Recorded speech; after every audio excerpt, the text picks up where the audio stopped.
کہتے جی کہ خسرہ جو ہے وہ نماز پڑھے گا، بالکل پڑھے گا نماز، لیکن اگر اس کے حالات مردوں والے ہیں تو پھر مردوں میں نماز پڑھ سکتا ہے، ورنہ پیچھے کھڑا ہوگا۔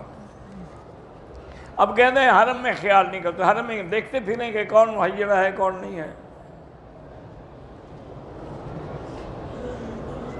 جو لوگ عمرے کے لیے آتے ہیں 5-4 دن کے لیے، وہ نماز قصر پڑھیں گے، چاہے 1 دن کے لیے بھی آئیں۔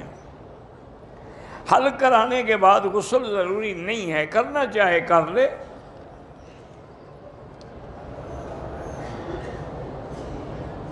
گھر میں برکت کے لیے اللہ تعالیٰ کے نبی نے فرمایا ہے کہ جب گھر میں داخل ہوں تو وہاں السلام علیکم کہیں، اگر کوئی نہ ہو تو حضور پر سلام کہیں، والصلاۃ والسلام علی رسول اللہ، اور سورۃ اخلاص قل هو اللہ احد 1 دفعہ پڑھیں تو انشاءاللہ رزق کی برکت ہوگی۔